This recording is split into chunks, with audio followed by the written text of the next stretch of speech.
Ça a été un peu ma bouée de sauvetage, parce que je pense que j'étais même rendue à un point où je voulais même arrêter le kayak. C'est bon. J'ai beaucoup questionné, j'ai beaucoup observé les options que les gens prenaient et dire qu'est-ce que je pourrais prendre de chacun pour pouvoir performer à ma manière et d'avoir mon jeu à moi. Et l'envie de transmettre mon vécu, mon expérience, et de kiffer avec les jeunes en fait. Moi, j'adore être avec les jeunes, de pouvoir partager l'innocence d'être jeune.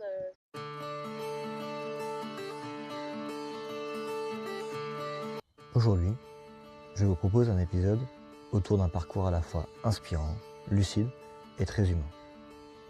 Avant de commencer, un petit mot. Je tiens à m'excuser pour la qualité du son de cet épisode. L'échange a été enregistré en extérieur, donc il y a quelques imperfections audio. Mais la richesse du fond, la sincérité des propos et la qualité de ce que Colline partage m'ont donné envie de publier malgré tout. Dans cet épisode, je reçois Colline Belker, joueuse de kayak polo, passée par les équipes de France jeunes et aujourd'hui aussi engagée dans l'encadrement. Dans cet échange, on revient sur son parcours de joueuse, ses débuts, sa progression, son rapport à la performance, mais aussi sur des sujets plus profonds. La mixité dans le sport, la place des femmes, la préparation physique, les blessures et la manière dont on se reconstruit quand les choses ne se passent pas comme prévu. On parle aussi de sa double casquette, de joueuse et de coach, et de tout ce que cela implique dans sa compréhension du jeu, des autres et d'elle-même. Un échange riche, sincère, qui parle autant de haut niveau que d'identité, que d'adaptation et de transmission. Bonne écoute. Alors Colline, est-ce que tu pourrais te décrire en 3 mots? Solaire, bienveillante et compétitive. Trop bien. Pourquoi solaire? Solaire parce que j'amène beaucoup de positivité dans ce que je fais. Enfin, du moins, j'essaye au maximum. Et j'ai toujours la paix, j'essaye d'être toujours positive. Ça, oui. Et compétitive, je suppose que c'est en lien avec ton petit parcours sportif. Ouais, qui n'était pas du tout au début, mais qui a grandi au fur et à mesure et de vouloir toujours aller plus loin et d'aller chercher la performance au fur et à mesure. Et aussi l'émulsion du collectif qui fait que la compétition elle vient aussi avec le collectif. Si je reformule un petit peu, tu es compétitive, mais au départ, c'était pas forcément ça. Ouais. Tu peux nous rappeler un peu tes débuts? Oui, du coup j'ai commencé à l'âge de 11 ans au club de Château-Thébault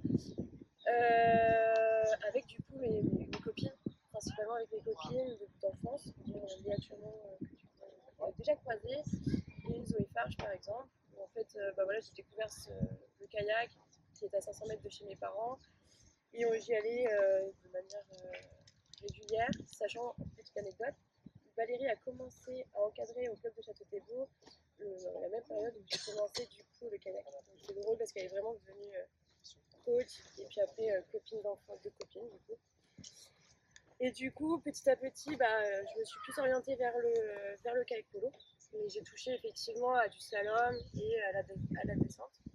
Et ensuite, du coup, le kayak polo, j'ai un peu plus performé, plus pris la direction du haut niveau, petit à petit.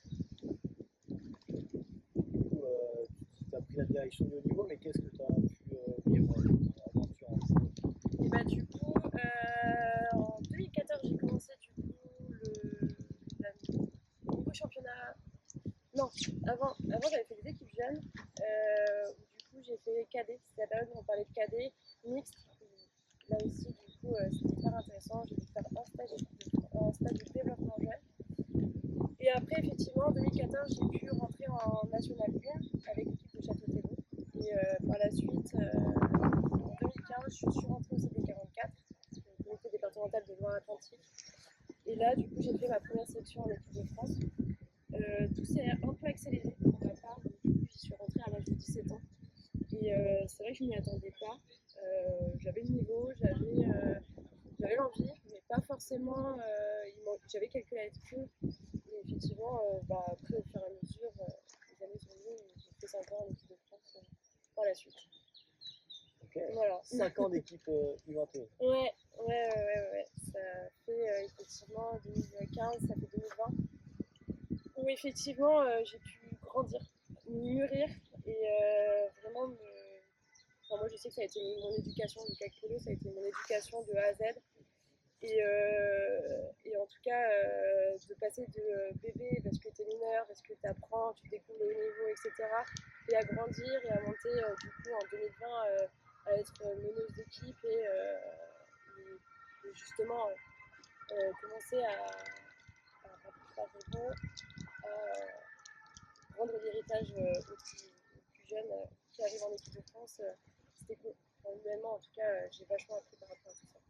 Ok. Si je reviens sur tes propos de départ, où tu disais que tu n'étais pas forcément compétitive à la base et que après, Oui. tu as eu cette notion-là. Donc j'ai envie de te poser la question, est-ce que c'est à ce moment-là que le déclic s'est fait ou est-ce que c'était avant? Ouais, un peu des deux. Je sais que du coup, la période où 2014, quand j'étais pas encore au CD44, il y avait un peu cette envie de performer parce que du coup, comme je l'ai pu dire, j'ai côtoyé par exemple Léa Turmot qui a été un exemple pour moi au niveau du slalom, une amie d'enfance que je connais actuellement, qu'on continue toujours à côtoyer et qui elle a eu un parcours aussi de performance pour moi incroyable aussi, un exemple typique où du coup elle allait passer à Sablé-sur-Sarthe en pôle études. En sport études, pardon. Et après, effectivement, en pôle à Rennes. Et pareil, processus d'équipe de France où elle a été suivie, accompagnée. Et ça a été un très bel exemple pour moi. Et du coup, et après, du coup, le CD44, où là, du coup, je suis rentrée dans une équipe où elles avaient bien 10 ans ou 15 ans de plus que moi, mais avec, je pense que dans l'effectif, elles étaient pratiquement toutes en équipe de France. Et effectivement, elles atteignaient déjà le haut niveau des podiums, enfin le haut niveau, les premières places, et elles allaient chercher la coupe d'Europe des clubs à chaque fois. Et effectivement, cette envie de pouvoir performer et de me dire que j'ai envie d'être à leur niveau, ça donne envie et des ambitions par la suite. Très bien. Ouais. Et, si on revient un peu à la particularité que les jeunes vivent aussi, nous on a un sport sur les premières catégories, on est mixte. Donc on joue avec des garçons et des filles. Donc, tu parlais des cadets, mais ça n'existe plus trop, nous c'était U15. Est-ce que toi tu as vécu cette mixité au club ou directement tu as eu un groupe de copines et... Pas du tout. Non, les entraînements étaient déjà mixtes.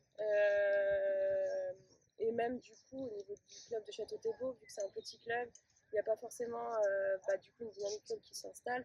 On a les mêmes du coup sur les clubs à côté, dont par exemple Vertou, où Valérie, du coup, elle m'emmenait directement dans les collectifs N1 à me faire défoncer la gueule. Et effectivement, c'est là où tu te forges et effectivement, les gars, que tu sois une fille ou un gars, c'est la même chose. Et c'est ça qui forge aussi et qui permet de te construire en tant qu'athlète. Okay. Du coup, de ce qu'on entend, c'est qu'il y avait une différence de niveau, mais plutôt physique ou technique ou... Une grosse différence physique, technique et aussi d'expérience de jeu. Parce que du coup, à 17 ans, tu n'as pas forcément développé toute ton expérience de jeu, toute ta vision de jeu. Donc c'était aussi l'occasion pour moi de pouvoir évoluer dans ce sens-là.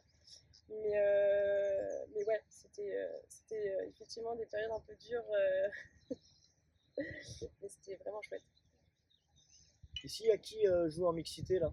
Levez la main ceux et celles qui sont... Ouais. Donc il y a presque tout le monde. Ouais. Et dans cette notion, je donne peut-être la parole aux filles, mais est-ce que vous les filles, vous avez cette sensation de difficulté technique, physique ou cet enthousiasme de jouer avec les garçons? Est-ce que c'est dur? J'entends que Colline elle disait que c'était pas simple. Oui, c'est dur. Tu dis que c'est Camille, c'est plus dur. Les gars ont plus de physique que nous, donc c'est plus dur physiquement et aussi. Ouais, physiquement, c'est dur. Ok, donc si je répète un peu pour la caméra, là, tu dis que c'est dur physiquement. Et est-ce que tu es enthousiaste? Est-ce que tu prends du plaisir quand même? Et qu'est-ce que tu... Donc, oui, vas-y. Je prends du plaisir, même s'ils sont plus forts, je prends du plaisir à jouer contre eux. Ok. Après, au fur et à mesure où du coup moi la mixité elle m'a suivi même maintenant Enfin, ça m'a toujours suivi moi je sais que du coup moi par rapport à mon parcours en 2015, de 2016 à 2018 un peu à peu près, j'ai été à Rennes et effectivement du coup j'ai un peu côtoyé d'autres clubs. Donc ça c'est aussi un autre sujet où moi j'invite les gens, j'invite tous à aller visiter les autres clubs, les autres collectifs, pas forcément changer de club, mais au moins d'aller visiter d'autres clubs parce que forcément c'est là où humainement en fait, on va découvrir de nouveaux jeux, de nouveaux styles de jeu, de nouveaux partenaires d'entraînement et franchement, je trouve ça le plus enrichissant possible. Et effectivement, à Rennes, pour moi, ça a été un gros tournant. J'ai appris tout ce qui était discipline, rigueur, ce que je ne connaissais pas et je ne suis pas non plus la plus rigoureuse dans tout ça. Mais en tout cas, moi, ça a été l'école de la vie Rennes, à Signé, clairement. Et effectivement, pour le coup, à Signé, ils avaient tellement de monde qu'ils étaient obligés de faire des collectifs de niveau. Et effectivement, à partir de ce moment-là, niveau N3, on s'y retrouvait plus au niveau des filles. Et du coup, c'était plus facile d'enfourner, plus facile la vitesse de jeu était différente. Que là, moi, par exemple, actuellement, je m'entraîne à Vertou. Clairement, l'enfournement, j'oublie. Et en fait, on est obligé de réadapter notre jeu. Et c'est ça qui est aussi intéressant, c'est que du coup, ça nécessite un peu plus d'intelligence de jeu aussi. Ok. Si je reprends un peu ce que tu dis, ce qui résonne en moi, c'est que l'écart de niveau te fait dire qu'il faut que tu adaptes ton jeu. Complètement. Et est-ce que cette adaptation de jeu, si tu étais plus jeune, là, si tu te commémores un petit peu, parce que vous, peut-être les filles, quand vous jouez avec des garçons, si je reprends juste l'exemple que tu as dit de l'enfournement, j'oublie, alors que dans notre sport, c'est un élément majeur en fait. Oui. Et est-ce que tu peux m'en dire un peu plus là-dessus? Est-ce que ça t'a freiné au début?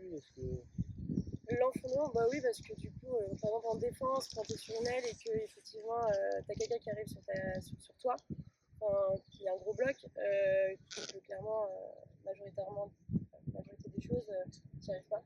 Et du coup, c'est l'idée de soit, option 1, tu demandes de l'aide à ton axial, option 2, tu essaies de te démerder, ou soit tu esquives le bloc et tu vois par derrière. Et en fait, c'est tout ça où du coup, ça te demande de la stratégie et d'anticipation. Ou par exemple, un contre un pour aller chercher le ballon, au lieu d'aller enfourner un gars, peut-être aller chercher à passer au-dessus du bateau. Et parce que du coup, je sais que je vais être stratégiquement plus adaptée à faire ça qu'aller essayer d'enfourner quelqu'un qui a un bateau qui coule et voilà, ça va plus m'arrêter qu'autre chose. Un peu, ouais, okay. Et vous, les garçons, est-ce que vous avez déjà eu cette situation de difficulté aussi si on reprend l'exemple de l'enfournement, est-ce que vous avez déjà eu la difficulté? Nathanaël, tu veux dire un truc? Oui, quand on joue contre des gens qui sont beaucoup plus âgés, qui ont forcément plus d'expérience et qui sont bien meilleurs, forcément, au début, tu te fais défoncer. Donc, ce que tu mets en avant, c'est que quand tu joues avec les grands, tu es dans la même situation de déséquilibre peut-être technique, physique, et donc du coup, tu peux pas jouer ton jeu. Ouais. Comme si tu étais dans ta catégorie, c'est ça? Et du coup, je reviens un peu au truc de on doit jouer avec l'intelligence de jeu et on doit s'adapter aussi. Donc tu rejoins Colline sur l'intelligence de jeu, trouver des solutions, dire je peux pas jouer à armes égales, mais j'ai d'autres armes, et tu t'adaptes à la situation. C'est ça que tu veux mettre en avant? C'est ça. Ouais. Et clairement, par rapport à ça, l'intelligence de jeu, tu peux pas l'avoir comme ça. Enfin, clairement, tu peux, hein, mais parfois c'est un peu compliqué. Et moi, je sais que quand c'était comme ça, je demandais toujours conseil aux personnes qui étaient avec moi. Je vois par exemple Valérie, il y a des moments où je disais, mais Val, sur cette situation, je sais pas quoi faire, qu'est-ce que je fais? Et en fait, c'était au moins d'avoir, elle, quelle était sa vision de jeu, si elle aurait été à ma place. Et en fait, c'est aussi comme ça que j'ai nourri l'athlète que je suis aujourd'hui et la joueuse que je suis. C'est que du coup, j'ai beaucoup questionné, j'ai beaucoup observé les options que les gens prenaient et de dire qu'est-ce que je pourrais prendre de chacun pour pouvoir performer à ma manière et d'avoir mon jeu à moi. Et c'est vrai que, moi en tout cas, je vous invite tous à pouvoir questionner, à être ouvert d'esprit sur, sur cette situation-là, j'ai réagi comme ça, mais finalement, est-ce qu'il n'y avait pas une autre option, un autre choix à faire qui serait plus intéressant? Et en tout cas, moi, je sais que ça m'a vachement aidé. Et à l'heure d'aujourd'hui, maintenant que je suis un peu plus, même si je pense qu'on peut toujours se questionner, même ayant des années d'expérience, je suis un peu plus sûre sur mes capacités et sur les options que j'ai à faire. Après, tout est encore discutable et c'est ça qui est chouette aussi. Ça, tu m'emmènes sur un terrain où, donc si je prends ma casquette un peu de haut niveau, on dit souvent qu'on choisit des joueuses et des joueurs par rapport à leur qualité. Ouais. Et quand on est plutôt jeune, ou même quand on est joueur, il n'y a pas si longtemps que ça, j'étais encore joueur, je me dis c'est quoi ma qualité. Et j'ai l'impression que toi, tu as essayé de comprendre parce que tu avais des environnements d'entraînement différents, à ton niveau de jeu, un peu plus dur, j'observe, etc. Est-ce que tu as essayé peut-être dans certaines situations où tu as placé à des postes différents? Est-ce que ça t'a fait ta polyvalence un peu de poste? Complètement.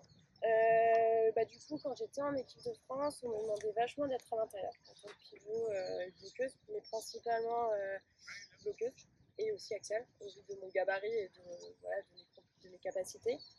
Mais alors que du coup, au CD44, pas du tout. On m'a demandé d'être plutôt meneuse à l'extérieur.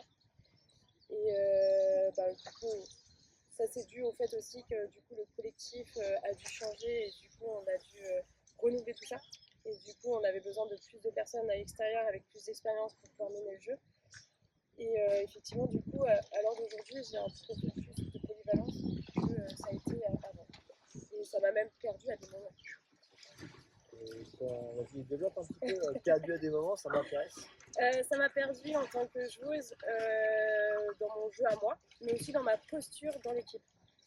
En tant que joueuse, effectivement, quand on me demande d'être pivot en équipe de France, du coup, il faut que tu performes en équipe de France en tant que pivot. Et que du coup, ça veut dire qu'il faut que tu t'entraînes en tant que pivot, etc.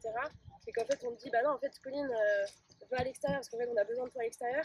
Donc, en fait, à un moment donné, tu te retrouves à chercher de la polyvalence. Mais en fait, quelquefois, tu n'as pas le temps,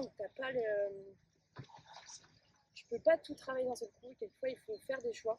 Et moi, je sais que ça a été très dur et je pense que ça m'a coûté des non-sélections par la suite.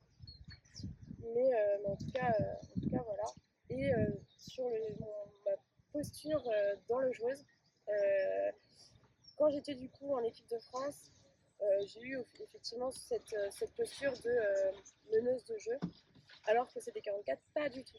J'étais plutôt dans le côté tu apprends, tu prends ta place, et après on te demandera de venir dans le jeu par la suite. Et clairement, ça a été dur aussi de devoir changer d'un week-end à l'autre, de devoir changer de posture. Et c'est pas facile. C'est pas facile du moins. Là, je rebondis un petit peu là pour vous. Ça n'engage que moi en tant qu'entraîneur ou manager, mais je vous invite à faire plein de postes différents, à switcher entre les casquettes, à faire le lien avec ce que disait Colline sur aller visiter d'autres clubs. Donc visiter, c'est pas juste voir les vestiaires et la buvette, mais plutôt d'aller s'entraîner dans d'autres environnements et de changer un peu ces casquettes-là. Parce que là, vous voyez bien dans ce stage U21 développement, on vous demande peut-être de jouer un autre poste. Et demain, ça sera un autre entraîneur en équipe de France, ou le CD, ou la région. Et vous êtes, pour l'instant, en train de vous découvrir. Et pour vous découvrir, il faut essayer de faire plein de choses. Par contre, à un moment donné, moi j'étais un peu comme toi, Colline, on m'a replacé à plein de postes différents en défense, en attaque, tant chez U21 que chez les seniors. Et j'ai eu ces moments de doute, j'ai la sensation que tu parlais un peu de difficulté, d'être perdu. Et ça, c'est à un moment, il faudra aussi vous positionner, c'est le conseil que je peux vous donner, à vous poser un peu là et dire qu'est-ce qui vous fait vraiment vibrer. C'est quoi votre rêve? Si vous avez envie d'être en 1 devant et que ça vous plaît à fond, et il faudra essayer d'imposer ça un peu au club, voire être proactif sur les équipes de France là-dessus. Ça vous parle ce que je dis ou pas du tout? Ouais. Et votre mission aujourd'hui, c'est plutôt de faire de la polyvalence. Je dirais même des catégories 21 jusqu'à ta dernière année, tu devrais être polyvalent. Sauf cas particulier. Si je reprends ce que je connais bien, moi, c'est les U21. J'avais des profils complètement extrêmes. Entre Constant, qui lui est plutôt un profil de bloqueur d'écran ou de pivot, ou en défense plutôt ligne arrière, je ne le mettais pas en 1 devant. Même il ne faisait pas les engagements. Vous voyez pourquoi? Parce qu'il est tellement excellent dans un domaine que ce serait dommage de le mettre dans un autre domaine. Ok Morvan? Et à l'inverse, j'en ai d'autres qui ont des qualités d'accélération. Je pensais à Elage, lui il sera difficilement en ligne arrière, même chez les U21, parce qu'il est excellent dans un domaine. Avoir un minimum de connaissances et de compétences dans les différents postes, ça vous permet d'avoir une vision de jeu, une intelligence de jeu, de pouvoir compléter de temps en temps. Mais ce qui est vraiment important, c'est d'être aligné avec vos motivations. Ça va là-dessus, ouais? Ouais. Ça te parle ce que je dis ou pas? Complètement. C'est sûr qu'il faut à un moment donné, quand même, j'ai envie de dire, en termes de rapport performance-temps, d'apprentissage-temps, il faut forcément à un moment donné se consacrer à un poste pour être excellent, et d'autant plus si on va aller chercher du haut niveau et aller chercher des titres, on peut pas, il y a tellement de champs à travailler qu'à un moment donné, il faut mieux vaut être un peu plus spécialisé dans un domaine et de se dire, en fait, je vais compléter une équipe et je vais apporter ma petite plus-value, qu'en fait aller chercher à tout travailler. Et dans tous les cas, il faudrait être en CDI à Kaikolo pour pouvoir faire tout ça. Ce qui n'est pas le cas à l'heure d'aujourd'hui. Ouais. Après, il y a des rares joueurs ou joueuses qui arrivent à être plutôt polyvalents et presque bons partout. Moi, je pense que j'étais excellent nulle part, mais j'étais plutôt bon à peu près partout. Et ça peut compléter. Mais vraiment, ce que je veux insister, des fois, on fait des choix en disant là, en équipe de France, le poste qui pourrait se libérer, c'est l'ailière, le poste d'ailière. Donc, du coup, je vais travailler pour être ailière. Et ça, je trouverais ça dommage de faire ça. Vous pouvez le faire, hein, c'est une stratégie. Mais misez plutôt sur qu'est-ce qui vous fait rêver tous les jours. Pourquoi vous montez sur le haut? Qu'est-ce qui vous fait plaisir sur le haut? Et quel poste ou quel profil ou style de jeu vous demande. Parce que à la fin, les sélectionneurs, l'an passé c'était moi l'entraîneur U21, cette année c'est David Droal, on n'aura pas la même façon d'aborder les choses. Donc par contre, ce qui ne va pas changer, c'est votre personnalité. J'insiste un peu là-dessus. Je sais pas si c'est. Si, je te rejoins complètement. Après, je pense qu'il n'y a pas de bonne ou de mauvaise manière de faire. Pas de bonne ou de mauvaise situation. Ouais, situation, pardon. Non, situation, c'est en référence avec le. Pardon. J'adore. Mais du coup, en tout cas, il faut pas se perdre. C'est surtout ça, et il faut être en accord avec soi-même. Parce que du coup, avant tout ça, c'est quand même un sport. Il faut se dire que c'est quand même un sport qu'on kiffe et qu'il ne faut pas y aller en reculant. Et dans tout ça, il faut être clair avec soi-même, en accord avec soi.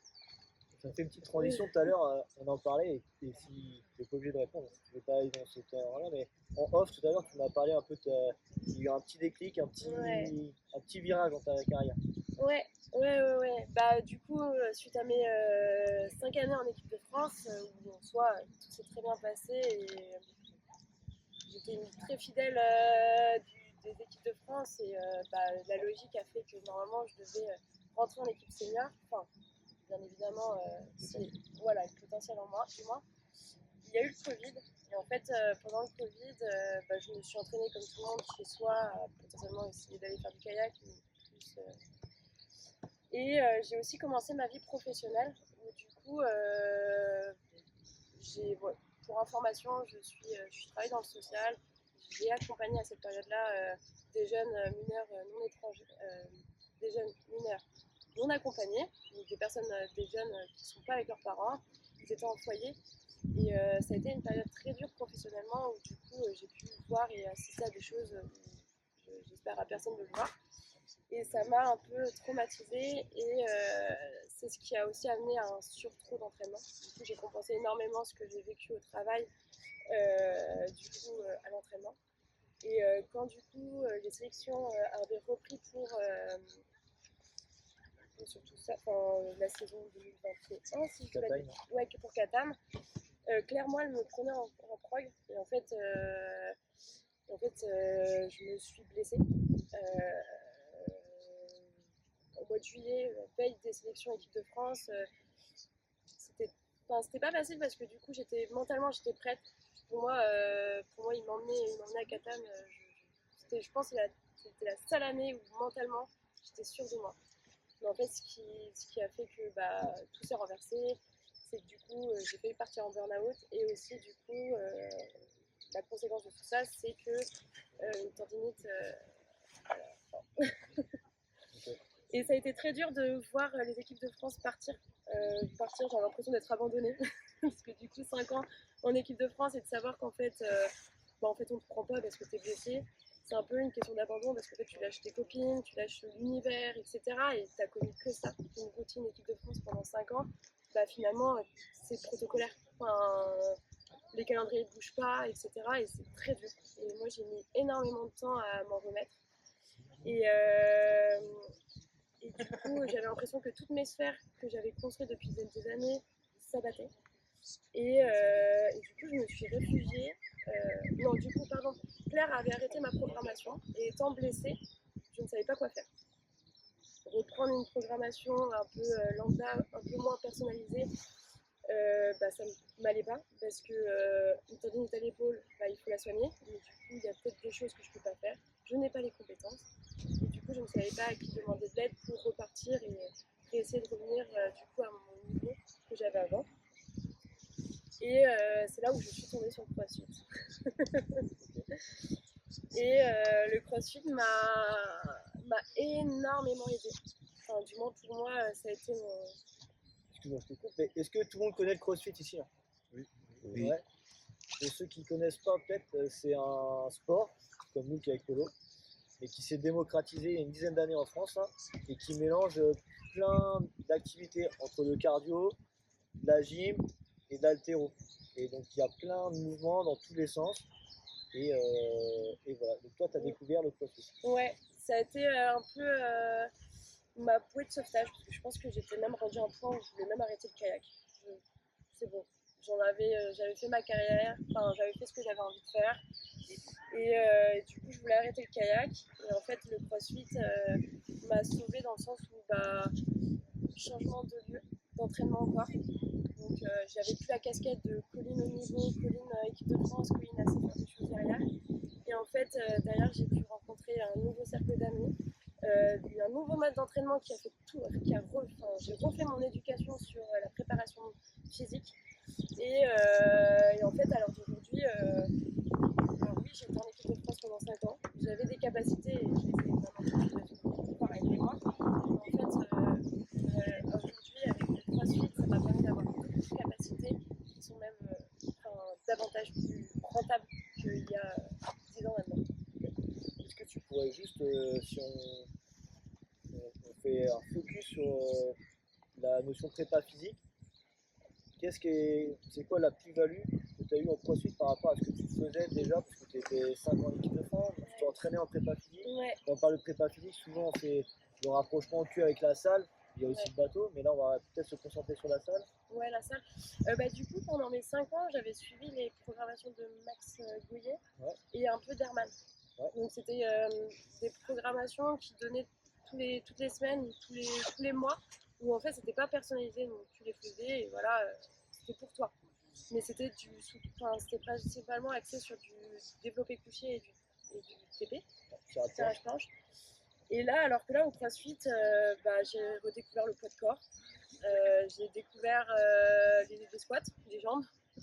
Donc là, on a des muscles dans les jambes, alors que vraiment avant, ça servait à rien, mais en fait, si, complètement. Et le cardio aussi, c'est tout con, mais par exemple, ça on en avait aussi discuté un peu, mais en équipe de France, je pense que les dernières années, j'arrivais à faire 2 tractions. Là maintenant, je vais en faire 6, 7, 8. Mais parce que maintenant, mon corps, ça a été travaillé de manière un peu plus efficiente et un peu plus complet. Et franchement, pour ça, j'adore. Pour rien au monde, j'arrêterai le CrossFit maintenant. Ouais. Donc, si je fais un petit résumé là pour bien que je comprenne, avant tu avais une prog qui était peut-être individualisée, enfin pas individualisée, mais qui était orientée sur le kayak. Oui, c'est ça.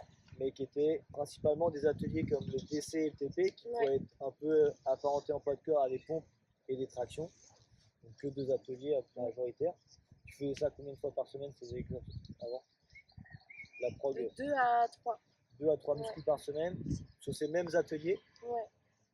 Tu as découvert le CrossFit avec un panel. C'est ça, avec un panel. Alors la première année, j'avais fait effectivement full CrossFit parce que du coup, il fallait que je fasse ma réhab épaule, etc. Et je pensais que ça allait me suffire. Et en fait, pas du tout. Parce qu'effectivement, du coup, j'avais retenté les équipes de France et en fait, j'étais pas du tout au niveau. Et en fait, par la suite, j'ai demandé à avoir une prog d'un coach de la salle qui me suit toujours actuellement. Et en fait, la petite particularité de lui, c'est qu'il a fait du hand. Donc, il connaît tout ce qui est prévention d'épaule. Et du coup, lui, ça l'a emballé le projet aussi équipe de France, de pouvoir avoir plusieurs projets à la fois. Et du coup, actuellement, je fais du crossfit en loisir pour être avec mes potes. Donc, c'est un peu mon petit échappatoire à la Pauline qui n'a pas sa casquette de kayak, etc. Mais aussi oui, j'ai mes temps, c'est un choix aussi financier, mais du coup, d'avoir ces temps à la salle, au crossfit, pour pouvoir me préparer physiquement au kayak, à la saison.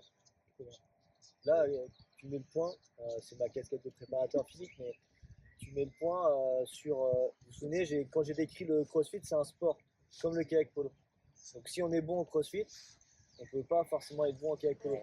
Ça nous aide, et encore une fois, je mets une pièce dans la machine pour vous là, ça vous aide à avoir une base athlétique pour vous faire plaisir de façon générale. Par contre, quand vous serez un peu plus vieux et vieille, il faudra accentuer sur des choses plus spécifiques. Donc le tirage de planche et le DC, c'est des outils qu'on utilise à très haut niveau, qui sont intéressants. Mais si on ne maîtrise pas les pompes, les tractions, les squats, les burpees, etc., et ben, c'est dommage. Parce qu'on est dans l'hyper spécialisation, et je ne sais pas comment Colin s'est blessé, mais moi je me suis blessé, je vais parler de ce que je connais bien. Je me suis fait opérer de l'épaule parce que j'étais 4 fois par semaine sur le développé couché. Et après j'ai découvert le CrossFit, où je me suis mis à la gym, les anneaux, etc. Et j'ai pu rééquilibrer mon corps et à la fin j'étais meilleur athlète que ça. Mais je gardais toujours le lien avec la prépa orientée kayak polo.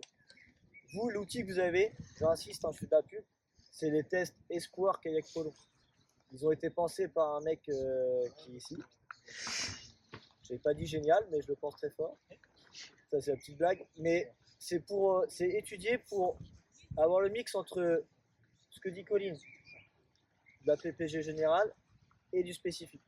Et ça ne couvrira pas un autre pan qui est plus important, c'est le lien social que tu mets en avant. Les copines, tu as fait du crossfit, donc je reprends tes mots, pour du crossfit loisir pour les copines. Et là aujourd'hui vous êtes jeunes, mais pensez à ça. Peut-être que demain, vous allez rentrer dans l'université, vous serez à fond kayak, et cette bulle d'oxygène social, là, donc allez voir ailleurs, vous l'aurez de moins en moins, et des fois vous en aurez besoin. Est-ce qu'ici, il y en a qui se sont blessés déjà? Quand je dis blessé, c'est une blessure qui fait arrêter kayak pendant au moins 3 semaines. Je vous mets la main comme ça, là, bien haut, que je vous vois. Donc, pour l'instant, ça va, il n'y en a que 2. Très bien. Gardez ça à l'esprit de trouver un peu un équilibre. L'autre élément que je trouve bien au CrossFit, moi, c'est le côté adapté. Comment on adapte les choses. Tu peux nous en parler un peu de ça? Alors, pas trop, parce que du coup, je suis pas non plus très à l'aise sur tout ça. Moi, je fais confiance aux personnes qui sont qualifiées et qui ont les compétences. J'ai pas le temps pour ça. Mais en tout cas, non, je sais même pas. Non, quand je voulais dire adapté, mais c'est. Est-ce que toi, quand tu as commencé, le CrossFit était débutante? Est-ce que tu as été en difficulté? Est-ce que c'était insurmontable de faire les séances? Ou est-ce que c'était facile? Moi, j'étais déjà perdue sur le jargon du CrossFit. Le langage, quoi? Ouais, le langage. Mais non, c'est hyper adapté en fonction de tout niveau. Enfin, que tu viennes sans faire de pompe, en fait, on va adapter pour que tu arrives au moins à faire l'exercice avec des ateliers qui sont adaptés à toi. Après, ça peut être aussi l'haltéro, tu adaptes aussi les mouvements en fonction du poids, etc. Et ouais, moi j'ai trouvé ça hyper intéressant de.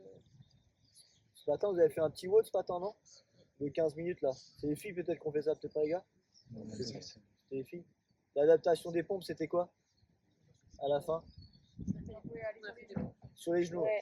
C'est tout bête, mais ça en fait partie. Bah ça fait partie des choses où effectivement au CrossFit c'est adapté. Et même même pratiquement tous les mouvements sont adaptés au CrossFit. Et c'est ça qui est chouette, c'est que du coup, tout le monde peut intégrer un WOD à son niveau, et ça c'est chouette, sans problème. Allez, on va fermer la parenthèse prépa physique parce que vous avez une séance après. J'aimerais te lancer sur. Donc on a vu ton parcours de poloiste, où tu as commencé à Château-Thébot, tu as fait de la polyvalence, tu as rencontré des copines, dont Léa notamment Salom. Après, tu as été avec les grandes, ça t'a stimulé sur le côté compétition. Tu as eu 5 années d'équipe de France. Ouais. Tu as eu un petit moment difficile qui nous arrive tous et toutes en général, c'est normal. Tu as eu un regain d'énergie et ce qui aussi a mis en place ta qualité de joueuse, c'est l'observation. Et là où j'ai envie de t'emmener, c'est que je crois qu'aujourd'hui, tu n'es pas qu'une joueuse aussi. Tu fais de l'encadrement, si je me trompe. Ouais, bah oui. Comment c'est arrivé dans ta vie ça? Et bah c'est venu dans ma vie, tout bêtement, je pense qu'on en a aussi beaucoup qui l'ont fait, c'est sûrement le passage de l'AMFPC, ça passe de là déjà. Donc c'est l'initiateur? Ouais, où du coup déjà tout jeune, on nous initie à ça et moi-même j'ai fait des petites séances. Et après l'envie de transmettre, j'ai toujours voulu transmettre à mes coéquipières, aux plus jeunes du club à transmettre. Et il y a eu un moment donné où j'ai dû faire une pause. Je pense que c'était aussi ma pause à moi. Ça va aussi avec le moment où je me suis blessée, où je n'ai plus pouvoir du kakudo et voilà. Et en fait, du coup, après le club avait besoin de moi. Trésorière, pas du tout, secrétaire du club de Château-Thébot. T'as pas les sous toi? J'ai pas les sous, mais j'écris. C'est déjà pas mal. Et du coup, depuis 2015, je suis responsable du CD44. Et en fait, mon poste, entre guillemets, mes rôles, mes missions dans le CD44 a évolué. Et du coup, on m'a demandé d'être aussi, de gérer un peu plus les jeunes au CD44. Et c'était le moment où, du coup, Anne-Cécile voulait sortir de ce coaching-là. Et je lui ai dit avec grand plaisir que j'allais la reléguer. Et l'envie de transmettre mon vécu, mon expérience, et de kiffer avec les jeunes en fait. J'adore être avec les jeunes, de pouvoir partager l'innocence d'être jeune, c'était chouette. Et du coup, c'est un peu un moment où ça me remémore aussi mes années en équipe de France par la même occasion. Okay. Un moment un peu innocent. Ça te garde de jeune, c'est le secret de la jeunesse. C'est ça, exactement. C'est d'être avec des jeunes. J'adore. Ok, trop bien. Donc ça fait presque 10 ans que tu es coach Non, pas du tout. Ça fait 10 ans que je suis au CD44, responsable du CD44, donc représenter les équipes au niveau du CD44. Okay. Mais ça fait maintenant j'entame ma 3e année en tant que coach. Enfin, même cette année, je suis pas coach. Okay. J'ai délégué. Là, c'est un choix aussi stratégique. Exactement. Il faut choisir ses combats. Ça ne l'est pas. Ça ne l'est plus du moins. Trop bien. Et est-ce que cette façon dont tu es rentré dans l'initiateur, est-ce qu'il y a des initiateurs ici ou des moniteurs ou monitrices? Apprentis, ouais. Apprentis. Donc une petite dizaine. Et donc ça a été ton premier lien avec l'encadrement. Tu as aimé le relationnel et vouloir transmettre. C'est ça. Et du coup, effectivement, à un moment donné, quand on m'a demandé de reprendre les équipes jeunes, U15, ça me fait rire parce que j'ai Martin en face de moi qui a été... mais du coup, effectivement, la première année où j'ai été coach U15 au CD44, il fallait tout revoir, tout se questionner sur sa posture, sur comment gérer.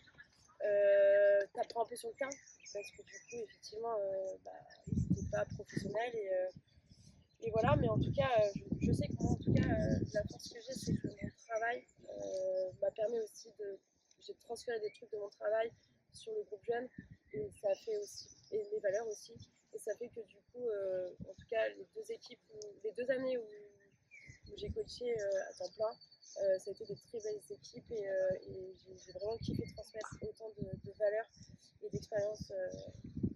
Ouais, je ne regrette pas du tout. Super. Martin, tu as été plutôt sympa. Voilà. Bravo. Bravo à toi. Ok. Avant de donner un peu plus la parole aux jeunes, s'il y a des questions, il y a un sujet qui est. Moi, je suis un homme, du coup. J'essaie d'accompagner depuis longtemps soit des athlètes masculins ou féminins. Et du coup, je t'avais dit un petit peu en off, j'essaie de comprendre comment on pourrait mieux vous aider à vous faire plaisir, voire peut-être à anticiper les soucis. Est-ce que toi, tu aurais des conseils à nous donner par rapport à ça? Comment tu as vécu toi? Est-ce que tu as des expériences, des anecdotes positives ou des anecdotes peut-être aussi améliorées? Je vais parler un peu du côté où moi je me suis sentie. Il y a des moments où j'ai l'impression qu'en tant qu'athlète, on est. Alors c'est le sport qui fait ça, c'est le kayak polo qui fait ça. C'est que j'ai l'impression que quelquefois on est livré par soi-même. Et du coup, c'est en fait c'est la chance du territoire qui permet de performer ou pas. Je vois par exemple quand je suis sortie des équipes de France et que j'étais blessée, ou à un moment donné sur une non-sélection, sur une année où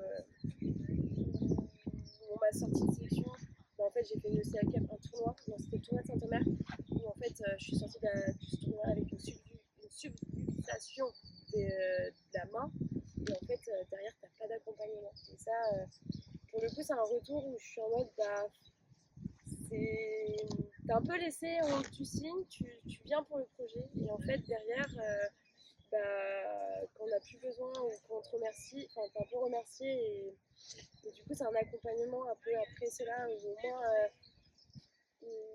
d'être un peu plus accompagné, parce qu'on sait que c'est un sport qui est quand même pauvre, enfin, même qui commence à s'enrichir, mais qui est un peu pauvre sur l'accompagnement de tout ça.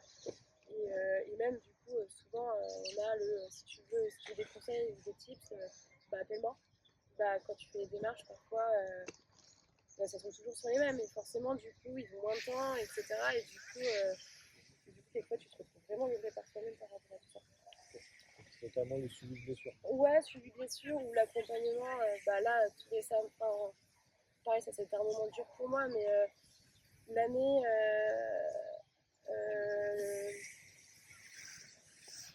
c'est pas l'année dernière, en 2025, j'ai fait aussi des sélections en équipe de France, et du coup je suis allée jusqu'au bout des sélections, jusqu'à l'ECA Cup, où du coup ça s'est joué entre moi et une autre fille.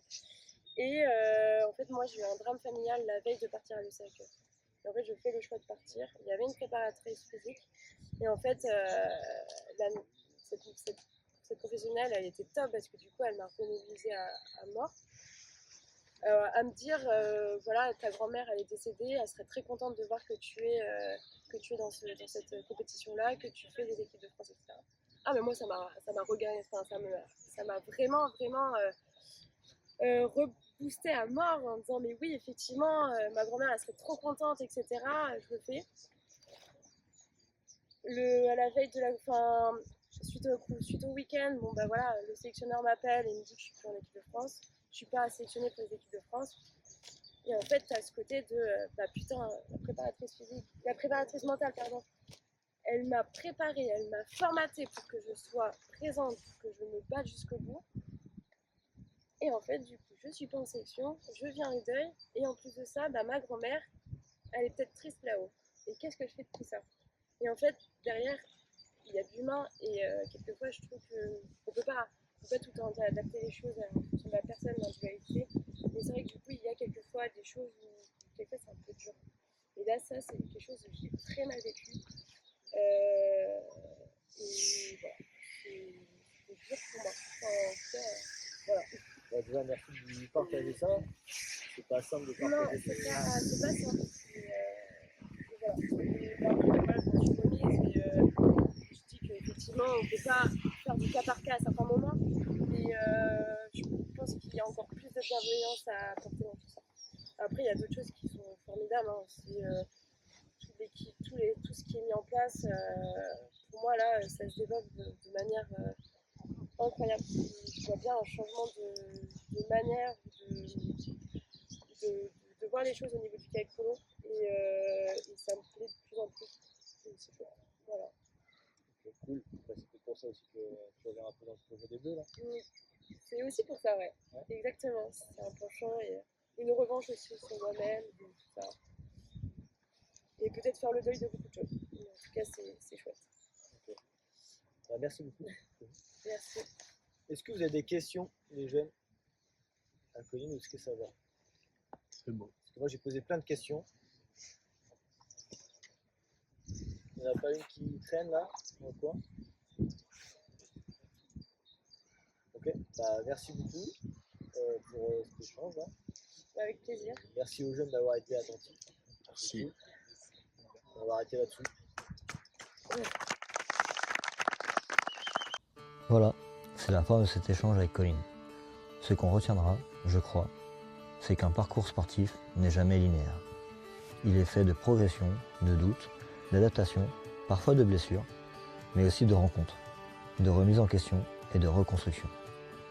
À travers son expérience, Colline nous rappelle qu'on peut grandir dans la difficulté, apprendre à mieux se connaître et transformer ses épreuves en nouvelles forces. Merci à elle pour sa sincérité, son recul et ce qu'elle a accepté de partager. Si cet épisode t'a plu, pense à le partager autour de toi, à laisser un commentaire et à me dire ce que tu en as retenu.